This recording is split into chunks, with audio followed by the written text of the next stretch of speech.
Hello and welcome to today's video. Today's video I'm going to be doing another tier list and I am going to be ranking the live action versions, remakes, whatever you want to call them, of the Disney films. So this is going to be like your Aladdin, Lion King, Beauty and the Beast, Jungle Book, like those type of movies. I'm going to rank them all in a tier list here and yeah, just basically tell you guys what I think and how I feel. Obviously I've got great, good, meh, why, and haven't seen.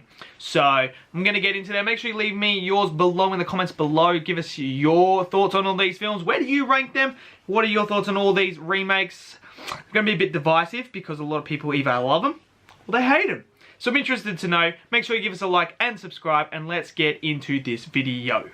Okay, so we're going to start off with Mulan. And that's an easy one. I haven't seen it yet. I'm not paying $30. I'm simple as. I'm not paying $30 to see this.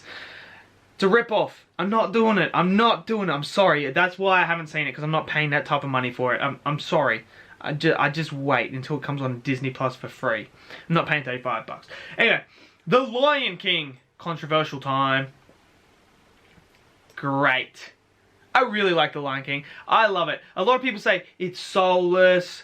There's not enough emotion in that. I mean, they're animals for one, so I don't know how you think they're gonna convey human emotion. That's like the anime. You can do so much more with the animation in the animated version, which is unbelievably good. But this one, they just down to the fine detail was perfect. It was exactly what I wanted, what I expected. The way that the ears would twitch, everything about it was just great. It looked fantastic, absolutely. You can't deny it did not look freaking great. It looked amazing. I got all the emotion. I felt everything about this film. I cried in it. I loved this film. I really, really thoroughly enjoyed it. So, for me, Lion King goes in great. Maleficent 2, Mistress of Evil. Meh. It's a meh film. Yeah. It was a weird storyline. I don't think they really captured her race, whatever they are, really captured and put them on screen for enough period of time where we actually really cared for them. I think that was really lacking. Obviously, the villain was a decent villain. Michelle Pfeiffer was a decent villain. Not gonna deny, but just overall, it was just kind of one of those. You come out of it and you're just like, well, I don't know. I just was like, it was just one of those films where you're like, it's pretty forgettable. And that's what it is. It's a forgettable film. Simple as. It's a forgettable film. Great performance by Angelina Jolie as Maleficent. Absolutely great. But I just think, yeah, it just was missing that wow factor for me. Just something that just made me like come out there and go, wow, that was amazing. It was just kind of like, yeah, probably forget about that one in a couple of weeks. So Dumbo. Why did they even make a Dumbo film?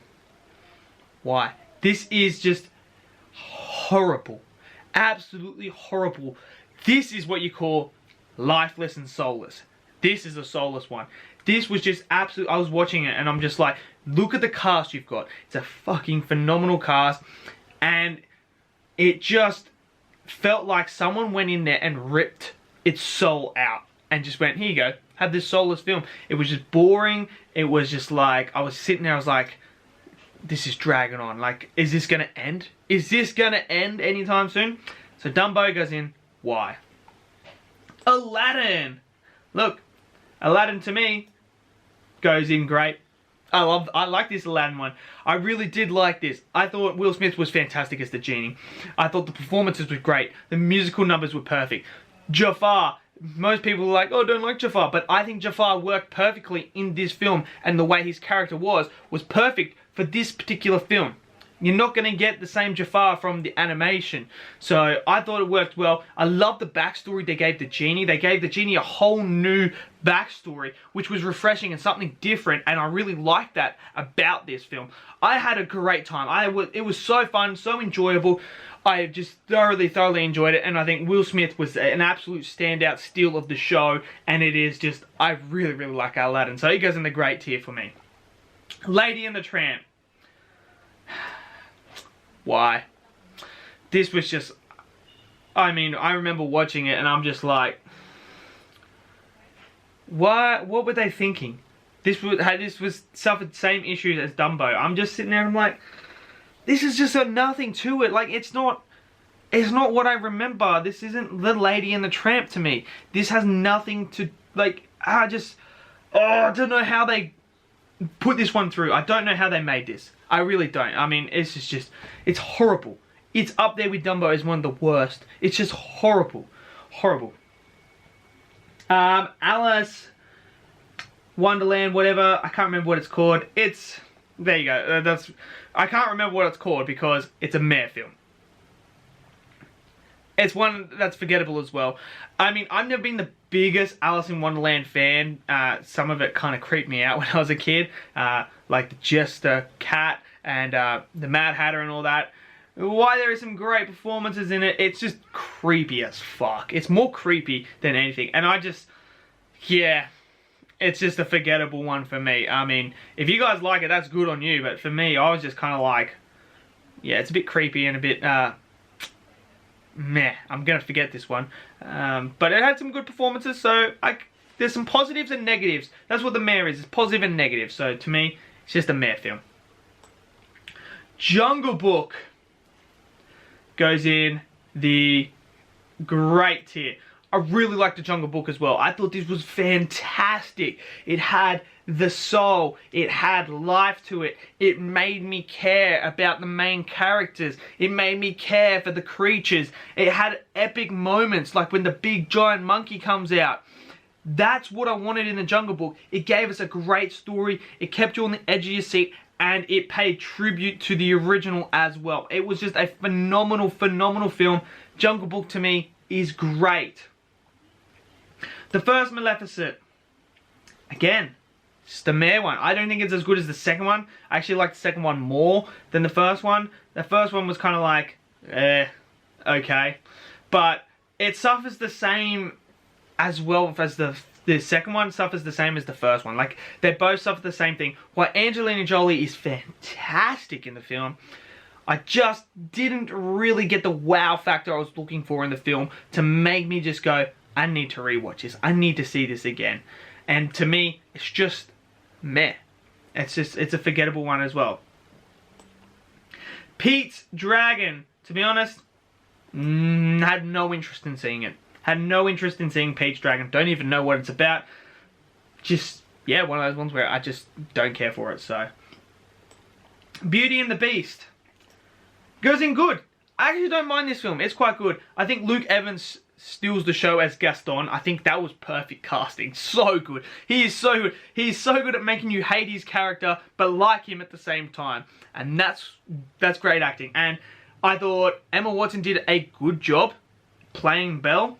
I think there was a lot of good moments that pay tribute to the original, to the anime one, while also being different in its own right. And I think it did capture the heart of what Beauty and the Beast was. I think you can watch this Beauty and the Beast and go, why, it's not as good as the original, as the anime.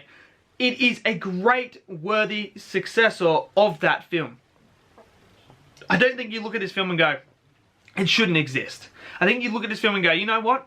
Why, it's not as good as the original. I do like this film and I can watch it, and it's good to see it in a live action aspect. So that's what my thoughts are on Beauty and the Beast. Christopher Robin, actually good. I actually didn't mind this film, actually. I thought, what's his name? Ewan McGregor was really, really good. I mean, he's good in everything, Ewan McGregor. I mean, it's hard to find a bad movie where a movie where he performs really bad. He's just so good, so talented. But this actually had a little bit of heart as well in it. And I actually really thoroughly enjoyed Christopher Robin. It was one that I was going into thinking, I'm probably not going to like this. I'm not a big Winnie the Pooh fan and that. But then after watching, I was kind of like, you know what? I actually feel quite good watching that. And it kind of gives you that sense of like uplift when you watch Christopher Robin. So and actually pleasant. That was a very pleasant surprise for me. So it goes in good. And Cinderella goes in meh. Cinderella's meh. I don't think it's like anything special.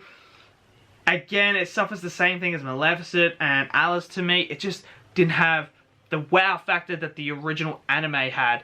where I was just like, oh my god, I need to watch this, I need to do this. This one to me just didn't capture me and give me that nostalgia feeling and just make me really like this film. So unfortunately for me, Cinderella goes in the meh as well. So there you have it. That is my tier list. Oh, I forgot the word there. So let me know in the comments below, what are your rankings? What are your thoughts on the live action Disney films? I am very intrigued to hear what everyone else's opinions are. Give us a like, subscribe, and I'll see you guys in the next video. Peace out.